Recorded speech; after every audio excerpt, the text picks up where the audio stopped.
جی دوستو، دنیا تو تیزی کے ساتھ بدل ہی رہی ہے جب سے پریزیڈنٹ ٹرمپ آئے ہیں۔ اب دیکھنا یہ ہے کہ یہ جو تبدیلیاں آ رہی ہیں، یہ وقتی تبدیلیاں ہیں یا یہ 4 سال جو اگلے گزریں گے وہ پرماننٹ۔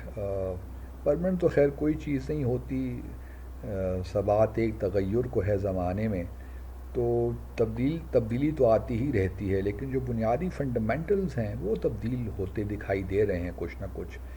ایک طرف تو دیکھیے بالکل لگتا ہے کہ اس وقت امریکہ اور روس کے درمیان جو ایک بون ہومی سی کریٹ ہو رہی ہے، وہ بھی ایک انٹرسٹنگ ڈائمنشن ہے اس وقت انٹرنیشنل ریلیشنز کی۔ اور جو مائنڈ سیٹ ہے، جو ورلڈ ویو ہے پریزیڈنٹ ٹرمپ کا، وہ بالکل مختلف ہے۔ اور یہ بڑی زبردست ڈیولپمنٹ جو اس وقت انٹرنلی بھی امریکہ میں ہو رہی ہیں اور ایکسٹرنلی بھی۔ میں آج بات کرنا چاہتا ہوں جو ہماری 5-6 آرگنائزیشنز ہیں۔ ایک تو G20 ہے۔ دیکھیے G20 کے، چونکہ G20 میں بہت سے ممالک ایسے شامل ہیں جس میں پریزیڈنٹ ٹرمپ یا شاید کمفرٹیبل فیل نہ کریں کہ وہ ان کی میٹنگز میں پارٹیسپیٹ کریں۔ جس طرح حال ہی میں ساؤتھ افریقہ میں G20 کی فارن منسٹرز کی کانفرنس ہوئی، کیونکہ سمٹ جو ہے وہ نومبر میں ہونی ہے، تو اس میں جو اسٹیٹ سیکرٹری ہیں مارکو روبیو، وہ نہیں گئے۔ تو یہ ایک انڈیکیشن ہے کہ شاید پریزیڈنٹ ٹرمپ بھی نہ جائیں۔ اور پھر جو ساؤتھ افریقہ سے ویسے ہی تھوڑے سے نالاں ہیں پریزیڈنٹ ٹرمپ، ایک تو جو ہیں اپنا ساؤتھ افریقہ فلسطین کا معاملہ، غزہ کا معاملہ ICJ لے کر چلا گیا تھا، تو وہ امریکہ اور اسرائیل دونوں ہی بڑے انکمفرٹیبل تھے اس میں۔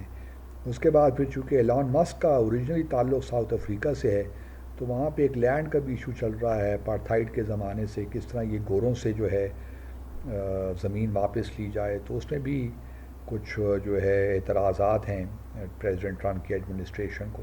تو اس وجہ سے ساؤتھ افریقہ تو وہ نہیں گئے، اور شاید پریزیڈنٹ ٹرمپ بھی نومبر میں جو سمٹ ہو رہی ہے اس میں نہ جائیں۔ تو G20 ویکن ہوگی کیونکہ وہاں پہ 20 ممالک ہیں، پھر افریقہ یونین بھی ہے، تو ٹرمپ کا کوئی اتنی پریورٹیز اس معاملے میں نہیں ہیں۔ جہاں تک G7 کا تعلق ہے، G7 میں بھی میں دیکھ رہا ہوں کہ معاملات شاید اتنے آگے نہ بڑھیں، کیونکہ پریزیڈنٹ ٹرمپ رشیا میں اگر یوکرین ڈیل ہو جاتی ہے تو پریزیڈنٹ، اور سینکشنز بھی لفٹ ہو جاتی ہیں، تو پھر پریزیڈنٹ ٹرمپ کی یہ کوشش ہوگی کہ رشیا کو بھی G8 میں لایا جائے۔ اب ان کی کوشش کا مقصد کیا ہے؟ رشیا کے ساتھ لگتا ہے کہ پریزیڈنٹ ٹرمپ چل سکتے ہیں پریزیڈنٹ پوٹن کے ساتھ۔ کیا یہ ایفرٹ ہے کہ چائنا کو رشیا سے دور کیا جائے؟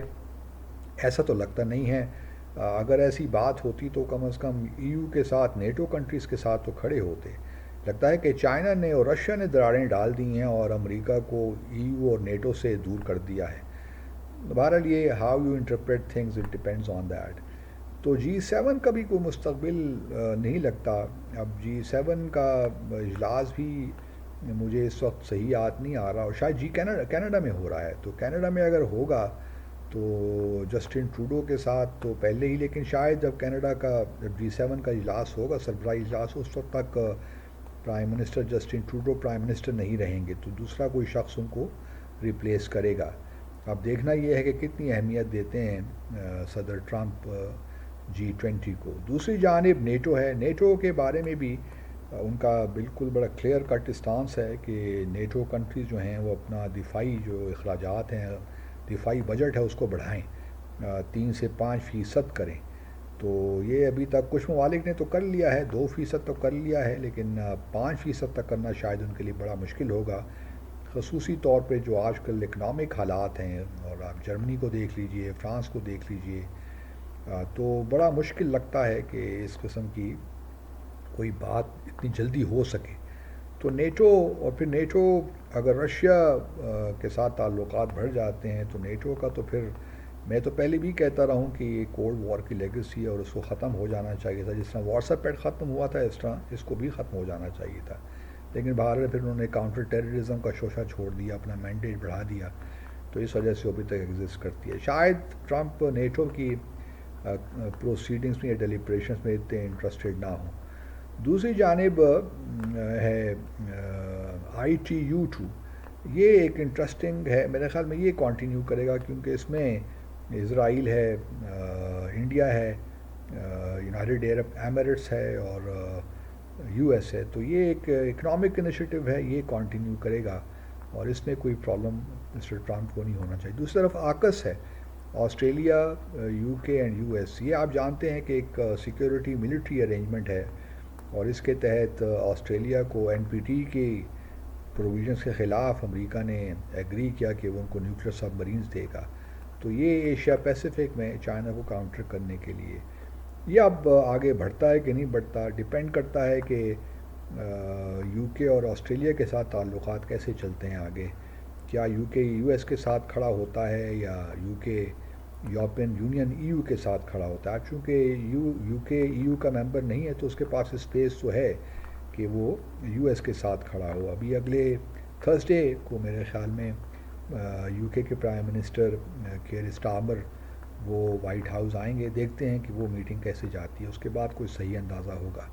تو آکس کا بھی کوئی معاملہ کوئی اتنا اچھا نہیں ہے. دوسرا آئی میک ہے, India Middle East Europe European economic corridor. وہ میرے خیال میں چلے گا کیونکہ اس میں اسرائیل کا بھی انٹرسٹ ہے, اس میں سعودی عرب کو بھی شامل کرنا چاہتے ہیں, انڈیا بھی ہے.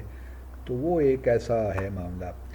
اصل میں اب دیکھنا یہ ہے کہ ای یو امریکہ اور چائنا کے تعلقات کس طرح آگے بڑھتے ہیں, کیونکہ ایک وقت تھا کہ G2 کی باتیں ہو رہی تھیں اور ریگولر کنسلٹیشنز کی باتیں ہو رہی تھیں چائنا اور یو ایس کے درمیان. تو لگتا کچھ یہی ہے کہ آہستہ آہستہ معاملات اسی کی جانب بڑھ رہے ہیں. پریزیڈنٹ ٹرمپ کی خواہش تو ہے کہ صدر شی جن پنگ یا تو آ جائیں امریکہ کے دورے پہ یا وہ پھر خود چلے جائیں امریکہ کے دورے پہ, لیکن اس سے پہلے ٹرمپ اور پوٹن کے درمیان ملاقات متوقع ہے قریب مستقبل قریب میں, اسی ہفتے یا اگلے ہفتے تک وہ بھی ہو جائے گی. تو اس کے بعد ذرا صحیح معلوم ہوگا. ایک دفعہ یوکرین کی جنگ ختم ہو یا جو بھی ڈیل ہے وہ ہو جائے جو کہ یوکرین کو بھی ایکسیپٹیبل ہو اور باقی یورپ کو بھی ایکسیپٹیبل ہو, نیٹو کنٹریز کو بھی ایکسیپٹیبل ہو, تب ذرا صورتحال واضح ہوگی کہ چین کے ساتھ کس طرح ڈیل کرنا چاہتے ہیں. اس کے بعد غزہ کا معاملہ بھی تھوڑا بہت اب مشکل میں پڑ گیا ہے, اس پہ بھی کبھی بات کرتے ہیں. لیکن یہ ہے کہ دنیا بڑی تیزی کے ساتھ تبدیل ہو رہی ہے. اور جہاں تک برکس کی بات ہے, برکس بھی پریزیڈنٹ ٹرمپ چاہیں گے کہ کمزور ہو. رشیا کو اگر اپنے انہوں نے جانب کیا تو برکس میں شاید میں دیکھ تو نہیں رہا. چائنا اور رشیا کی جو پارٹنرشپ ہے وہ بڑی اسٹرانگ ہے اور ان کو پتہ ہے کہ ٹرمپ تو 4 سال کے لیے آئے ہیں, اس لیے رشیا یا چائنا کوئی ایسا قدم نہیں اٹھائیں گے کہ وہ برکس کو ویکن کریں. البتہ انڈیا کا ہونا برکس میں شاید کسی نہ کسی طور پہ اس کو کمزور کرے. اب بڑے انٹرسٹنگ معاملات آگے ہیں, تو دیکھتے ہیں کس طرح معاملات پین آؤٹ ہوتے ہیں. Thank you.